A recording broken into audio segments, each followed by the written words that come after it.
네, 이거 IM 선교회 산하 광주에 있는 이 비인가 교육시설 TCS 국제학교. 이 추가 감염자가 더 나올 것 같은데요. 예측이 됐는데 이곳에 근데 운영 방식이 상당히 베일에 쌓여 있다잖아요. 네, 이 광주국제학교 같은 경우에는 네. 그 교직원이랑 학생 135명 정도를 코로나 검사를 해봤더니 100명이 확실히 양성이고, 그다음에 나머지는 뭐 음성 또는 그 음성과 양성의 경계 사이였다고 하는데, 이곳의 운영 방식을 보면은 한 사람이 확진이 걸리면 확 퍼질 수밖에 없었어요. 그러니까는 교회와 그 옆에 빌라를 하나 빌려가지고는 이 100여 명 정도가 같이 집단 생활을 했다, 지금 네. 이렇게 나오고 있거든요. 그다음에 또 하나는 뭐냐면, 여기가 비인가 대안학교다 보니까는 방역 당국의 레이더망에서 벗어나 있잖아요. 그러니까 교회에 딸린 시설 정도로만 알았지, 여기서 이렇게 집단 생활을 한다는 것을 지자체에서도 알지 못했다는 얘기가 되거든요. 그래서 네. 운영 방식이 이랬기 때문에 코로나 확진자가 이렇게 퍼지는데 방역 당국이 빨리 잡을 수 없었던 문제가 있는 것 같고요.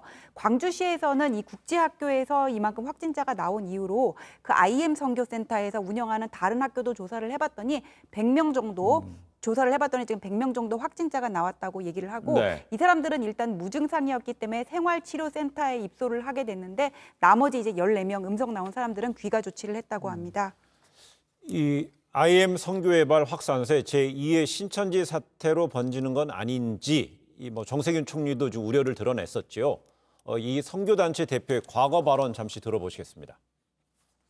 한국에서 아까 그 사진 보시면 저렇게 수련회하면 어떻게 하죠? 감옥 갑니다.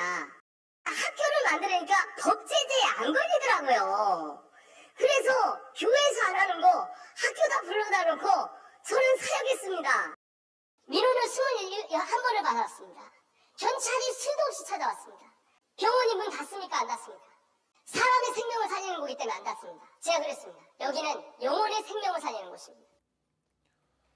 네, IM 선교회 대표 이 자신의 선교 활동 알리는 유튜브 영상에서 이 방역 당국의 단속을 좀 비웃는 듯한 이런 발언을 좀 많이 쏟아내네요. 이 사람 상당히 악의적이에요. 이 사람이 유튜브에서 한 거를 보니까 뭐라 그랬냐면은, 이 사람이 지난해 여름 태안에서 한다살 캠프라는 거를 운영했다고 합니다. 그러면서 우리 캠프 1시에 끝났는데 경찰은 2시에 오더라, 이러면서 방역 당국을 비웃는 듯한 뉘앙스의 얘기를 했고, 그다음에는 뭐라 그랬냐면은, 하루에도 수십 명씩이 자살을 기도를 하는데 지금 코로나 때문에 몇백 명밖에 사망 안 했잖아. 우리가 이거를 하면서 영혼을 살리는 게 무슨 잘못이야, 이런 말도 안 되는 얘기를 하기도 했고요. 예. 그다음에는 하느님께서 우리를 보호하셔서 할렐루야 영광의 박수를 막 이런 식의 얘기도 했다고 하는데, 다음 그 한다살 캠프라는 데가 한국 다음 세대를 살리는 캠프의 줄임말이라고 하거든요. 예. 근데 다음 세대를 살리는 것도 현재 세대가 있어야 가능하잖아요. 정 영혼을 치유하고 싶으면 온라인으로 하던가 마스크 끼고 심리 상담을 하시는 게 좋을 것 같습니다.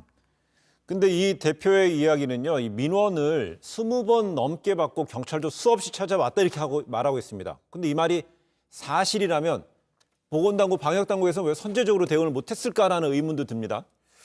일단은 이 수백 명이 확진이 됐음에도 불구하고 이 성격이 규정이 안 돼 있다는 게 이게 가장 좀 핵심인 것 같습니다. 네. 확진자가 나오는 시설 같은 경우에는 뭐 어떤 시설이든지 간에 일단은 찾아가서 여기서 좀 문제가 발생을 했으니까 어떤 제한을 좀 가할 수가 있습니다. 거리 두기를 강화하게 한다든지 강제로요. 아니면 뭐 해산을 하게끔 만든다든지 이런 조치가 가능한데, 그게 또 이제 이런 게 나오지 않은 상황에서는 현실에서 쉽지가 않은 게 좀 현실입니다. 이 시설 같은 경우에는 특히나 또 이제 종교 시설의 형태를 또 띠고 있지 않습니까? 네. 각각의 이제 그 학교들이 대안학교들이 학교 건물의 또 1층이나 뭐 이런 데 같이 부속돼 있는 경우들이 좀 많이 있었거든요. 그렇다 보니까 종교 시설 같기도 하고, 아니면 학교로 봐야 되는지 학원으로 봐야 되는지, 만일에 또 이게 뭘 위반을 했을 경우에도 어떤 시설이냐에 따라서 적용되는 어떤 그 규칙이라든지요, 뭐 이런 게 다 다른데, 단속을 하는 사람 입장에서도 이거를 뭐 어떤 걸 적용을 해야 될지 좀 헷갈려 했던 것 같습니다.